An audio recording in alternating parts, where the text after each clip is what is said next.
கிறிஸ்து இயேசுவுக்குள் பிரியமானவர்களே, இயேசுவின் நாமத்திலே இந்த நாளில் வாழ்த்துகிறேன். இந்த நாளை கர்த்தர் உங்களை ஆசீர்வதித்து தம்முடைய வார்த்தையினாலும் வசனத்தினாலும் இயேசு கிறிஸ்துவின் மூலமாக பலப்படுத்துவாராக. சங்கீதம் 92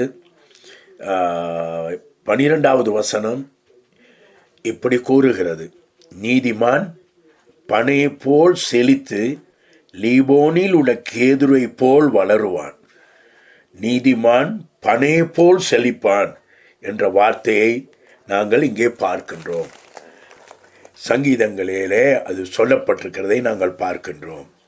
எனவே புதிய ஏற்பாட்டு காலத்திலே புதிய உடன்படிக்கையின் கீழே நியூ கவர்னன் பீப்பிளாக, நியூ கவர்னன் அதுக்குள்ளாக இயேசு கிறிஸ்துக்குள்ளாக நாங்கள் தேவனுடைய பிள்ளைகளாக இருக்கிறோன்னா ஒரு விடயத்தை நன்றாக புரிந்து கொள்ள வேண்டும்.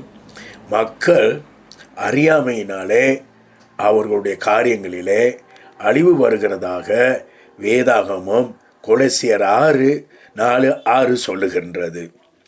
எனவே நாம் ஒன்றை புரிந்து கொள்ள வேண்டும். புதிய உடன்படிக்கையிலே நீங்கள் நீதிமானாக்கப்பட்டுள்ளீர்கள். ரோமர் 4:24-25 சொல்லுகிறது: நம்முடைய கர்த்தராகிய இயேசு கிறிஸ்துவை மரித்தோரிலிருந்து எழுப்பின வரை நீங்கள் விசுவாசிக்கும் பொழுது அப்படியே உங்களுக்கும் எண்ணப்படும். எப்படி எண்ணப்படும்? அவர் நம்முடைய பாவங்களுக்காக ஒப்பு கொடுக்கப்பட்டு நாம் நீதிமான்களாக்கப்படுவதற்கு எழுப்பப்பட்டிருக்கிறார். எனவே அந்த ரோமர் எழுதின 5ஆம் அதிகாரம் 1ஆம் வசனம் அடுத்த பகுதியிலே சொல்கிறது: நாம் விசுவாசத்தினாலே நீதிமானாக்கப்பட்டிருக்கிறோம். எதை விசுவாசிப்பதினால்?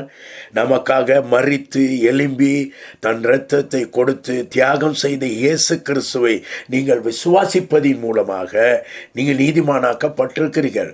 இது உங்களுடைய முயற்சி அல்ல, இது உங்களுடைய கிரியைகள் அல்ல, இது உங்களுடைய பலன் அல்ல, இது விசுவாசத்தினாலே நமக்கு கிடைக்கப்பட்டிருக்கிறது. எனவே நீங்களும் நீதிமான்கள் இயேசு கிறிஸ்துவுக்குள்ளே. எனவே நீங்களும் செழித்து வளர முடியும். பைபிள் சொல்லுகின்றது, அப்படிதான் சொல்லுகின்றது. நாம் பார்த்த நீதிமான் பனையை போல் செழித்து அவன் வளருவான் என்று சொல்லப்பட்டிருக்கிறது. ஆசீர்வாதமாய் இருப்பான் என்று சொல்லப்பட்டிருக்கிறது. இது உங்களால் கிடைக்கப்பட்டதல்ல.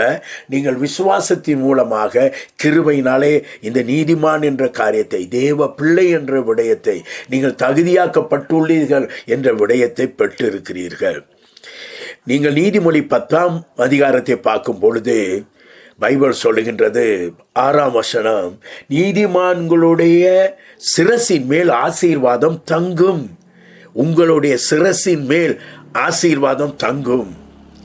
நீதிமானுடைய ஆசீர்வாதம் அவன் தலையின் மேல் தங்கி இருக்கிறோம். 24ஆம் வசனம் நீதிமொழி 10:24 சொல்லுகிறது: நீதிமான் விரும்புகிற காரியம் அவனுக்கு கொடுக்கப்படும். நீங்கள் வேத வசனத்தின் பிரகாரம் எதை விரும்புகிறீர்களோ, உங்கள் செழிப்பாக இருக்கட்டும், சுகமாக இருக்கட்டும், பலனாக இருக்கட்டும், எல்லாம் உங்களுக்கு கொடுக்கப்படும். 28ஆம் வசனம் சொல்லுகிறது: நீதிமான்களுடைய நம்பிக்கை மகிழ்ச்சியாகும். நீங்கள் அவர் மேல் விசுவாசம் வைப்பீர்கள், ஆனால் அது உங்களுக்கு மகிழ்ச்சியை கொடுக்கும். 30ஆம் வசனம் சொல்லுகின்றது: நீதிமான் என்றுமே அசைக்கப்படுவது இல்லை. நீதிமான் என்றுமே அசைக்கப்படுவது இல்லை என்று சொல்லப்பட்டிருக்கிறதை நாங்கள் பார்க்கின்றோம். எனவே 3ஆம் வசனம் சொல்லுகிறது: கர்த்தர் நீதிமான்களை பசியினால் வருந்த விடார். நீங்கள் நீதிமான்கள் என்ற அந்த உணர்வு வரும் பொழுது நான் மேற்கொள்ளப்பட்ட அத்தனை ஆசீர்வாதங்களும் உங்கள் வாழ்க்கையில வரும்.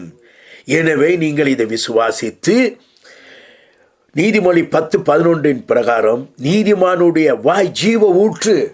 எனவே உங்களோட வாய் ஜீவ ஊற்றாக இருக்க வேண்டும். நான் நீதிமானாக்கப்பட்டிருக்கிறேன் கிருபையினாலே, இரக்கத்தினாலே, தேவதாயுனாலே. அதனால் நான் என்னுடைய வாயினாலே, என் ஐம்புலன்களினாலே நான் தேவனுடைய வார்த்தையை விசுவாசத்தோடு நம்முடைய ஆழ் மனதுக்கு நாம் கொடுக்க வேண்டும். நாம் அந்த ஆள் மனதிலே, எங்களுடைய மனதிலே அது வேரூண்டி இருக்க வேண்டும். ஒவ்வொரு நாளும் அதை சிந்திக்க வேண்டும். நீங்கள் இந்த ஆள் மனதுக்குள்ளே இதை கொண்டு வரும் பொழுது பெரிய வெற்றி அடைவீர்கள். உங்களுக்கு வறுமை கிடையாது, வியாதி கிடையாது. எந்த வயதிலும் புஷ்டியாக பலனாக நீங்கள் இருப்பீர்கள். தேவனுடைய ராஜ்யத்தின் மகிமைக்காக, உங்களுடைய ஆசீர்வாதங்களுக்காக. இதை நன்றாக புரிந்து கொள்ளுங்கள். அதனால தான் நாங்கள் வேதாகமத்திலே பல இடங்களிலே நாங்கள் பார்க்கின்றோம். காலேப் சொல்லுகின்றான், யோசுவா 14ஆம் அதிகாரத்திலே சொல்லுகின்றான், அதாவது அவனுடைய வாழ்க்கையிலே தேவன் என்ன செய்தார் என்பதை அவன் கூறுகின்றான். எப்படி சொல்லுகின்றான்? இப்படி சொல்லுகின்றான், உங்களுடைய பலன் எப்படி இருக்க வேண்டும்? காலேப் சொல்வதை பாருங்கள். இப்போது கர்த்தர் சொன்னபடியே என்னை உயிரோடு காத்தார். இஸ்ரவேல் வனாந்தரத்தில் சஞ்சரிக்கையில் கர்த்தர் அந்த வார்த்தையை மோசேயோடு சொல்லி, இப்போது 45 வருஷமாயிற்று. இன்று நான் 85 வயது உள்ளவன். மோசே அனுப்புகிற நாளிலே எனக்கு அந்த 40 வயதிலே இருந்த அந்த பலன் இந்நாள் வரைக்கும் 85 வயதிலும் இருக்கிறதாக சொல்லுகின்றான். எனவே நாங்கள் எங்கே இருக்கின்றோம்? உங்களுடைய வயது உங்களை வரையறுக்க முடியாது. நீங்கள் நீதிமான்கள். இந்த உலகத்திலே தேவனுடைய சித்தத்தை நீங்கள் நன்றாக புரிந்து கொண்டால் நீங்கள் ஆசீர்வாதமாகவும் இருப்பீர்கள். அது மாற்றமல்ல, நீங்கள் எந்த வயதிலும் பலனாக இருப்பீர்கள். கழுகு போல நீங்கள் செட்டைகளை அடித்து பரப்பீர்கள் என்று சொல்லப்பட்டிருக்கிறது. எனவே இந்த ஆசீர்வாதத்தை புரிந்து கொண்டவர்களாக தொடர்ந்து நீங்கள் முன் செல்லும்படி கர்த்தர் உங்களை ஆசீர்வதிப்பாராக. இந்த நாளில் கர்த்தர் உங்களை, நீங்கள் நீதிமான்கள் என்பதை உணர்ந்து அந்த ஆசீர்வாதத்தை நீங்கள் பெற்றுக்கொள்ளுங்கள். தொடர்ந்து இந்த மாதிரி செய்திகளை கேளுங்கள். எங்களுக்கு உங்களுடைய இதன் மூலம் பெற்ற ஆசீர்வாதங்களை எங்களுக்கு தெரிவியுங்கள். கர்த்தர் உங்களை ஆசீர்வதிப்பாராக. உங்கள் தலையின் மேல் அவருடைய ஆசீர்வாதம் தங்கியிருப்பதாக. சுகம், பலன், உங்கள் வயது பலன் அடைவதாக. ஆம், அதை ஆண்டவர் இப்பொழுதே செய்வாராக. ஆண்டவரே, இயேசு கிறிஸ்து எங்களுக்காக மரித்து உயிர்த்தெழுந்து அவர் உயிர்த்தெழுந்து இருக்கிறபடியால் எங்களுடைய பாவ சாபங்கள் எங்களால் நீக்கப்பட்டு நாங்கள் நீதிமானாக்கப்பட்டிருக்கிறோம். அவரை விசுவாசிக்கிற ஒருவன் மேலும் குற்றம் சுமராது.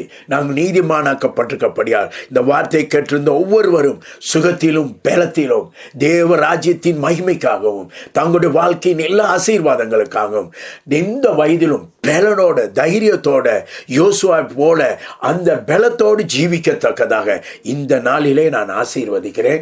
அவர்களை பிளஸ் பண்ணுகிறேன். இயேசுவின் நாமத்தில் ஒப்பு கொடுக்கிறேன். ஆமென். இந்த செய்தியை வழங்கியது pastor Maniyan Jesudasan. Thank you. God bless you.